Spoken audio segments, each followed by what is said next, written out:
the directed energy is, the apartment above or across the street? Yes, yeah, that's exactly what we do. We do that with these electromagnetic warfare spectrum analyzers. We look at the signal intensity, the power levels, we look at the modulation format, and then we also make measurements on the individual's body to see if that attack is bioresonant. Because what they've done is they use now, and the latest breakthrough for the Black Ops is that they use biocoded directed energy. And what they do is they go out to your garbage in front of your house, collect it surreptitiously, get your DNA. Once they have your DNA, they can use supercomputers, and they can biocode transmission signals, harassment signals, so that if they have your biocode and they fired a weapon system against you, you and I can sit in the same location, and you will get the effect, and I won't, because my DNA is different than yours. Right. It's hacked into your DNA. They basically analyze your DNA, and they then use supercomputers to encode the signal. So just think of it this way. It's kind of like, let's say you have a cell phone and I have a cell phone, and they're the exact same model cell phone. Let's say it's, an LG cell phone. You and I have the exact same ones, except your phone's programmed to your phone number, and mine is programmed to my phone number. And as those cell phones sit there, they listen to the control channel of the nearest tower. And the control channel is sending out codes so that if somebody wants to call you and they bring your number, and that tower will then put out your phone number on the control channel, and once your cell phone sees that control channel number, it wakes up because it recognizes that that's the number that it's associated with, and it sends a signal back to the tower saying, I'm over here, send the call through. So it's the encoding that's coming off on a microwave link that causes different phones to come alive based on their coding. So the biocoded directed energy is the same thing, except instead of phones, we got human bodies. Are they using cell towers? They're using cell towers and satellites. Now, you're an expert in this area. Have you ever been called as a witness in a court case on behalf of a TI? Okay, the first thing you have to understand is that any TI that's ever taken a case against the government or the government subcontractors have had their case dismissed under national security. There's not been one single case that I know of that didn't get dismissed in that manner.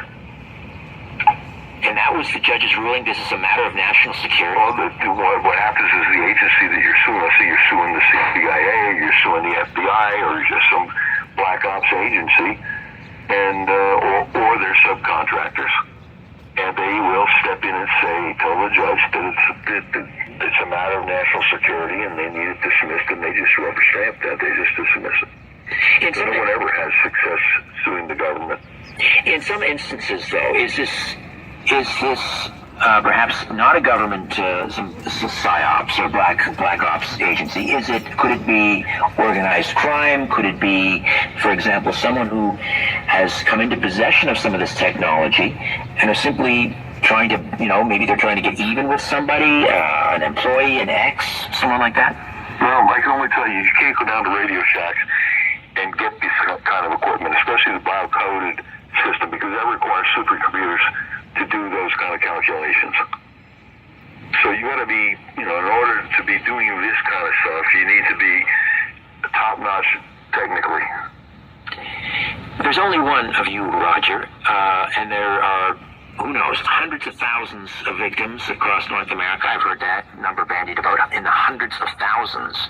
Are you training other people?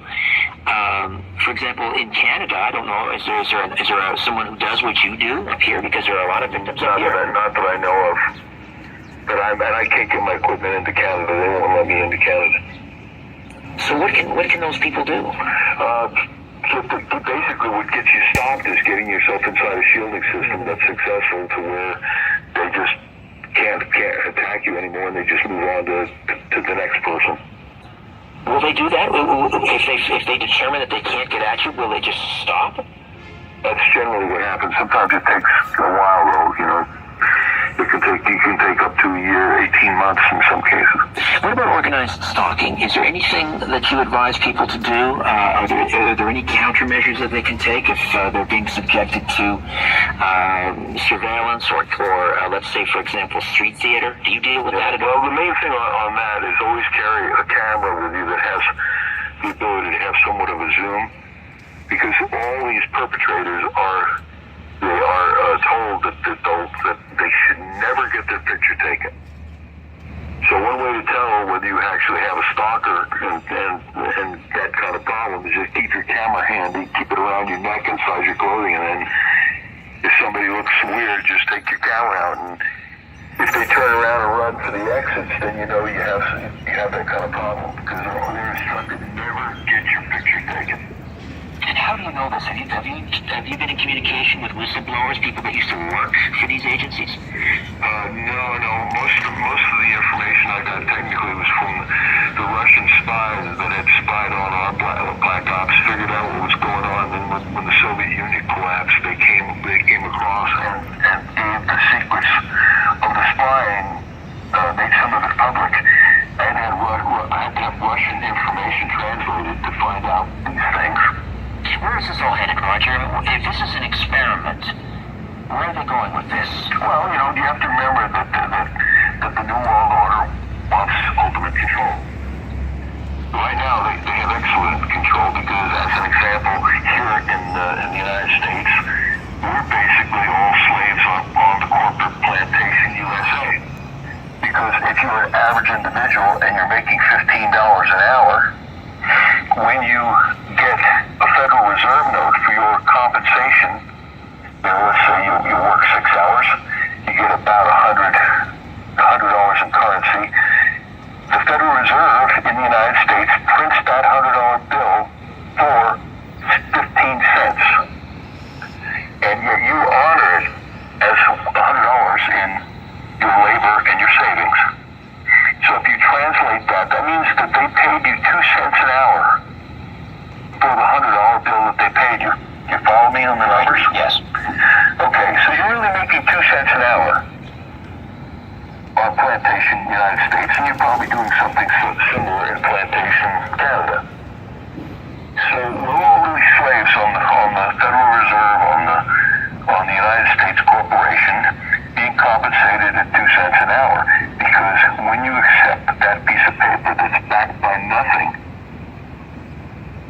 then you are accepting $100 as $100 in your labor and in your savings, but in fact the government made it for 15 cents, and that's how they fund everything. So as long as they can keep all that going, and the people don't see that the emperor has no clothes, they don't have a problem with the people. But at some point, the people are going to realize that the emperor's got no clothes, that's a 15-cent piece of paper, and that's when the mind control stuff has got to be prepared and ready to roll.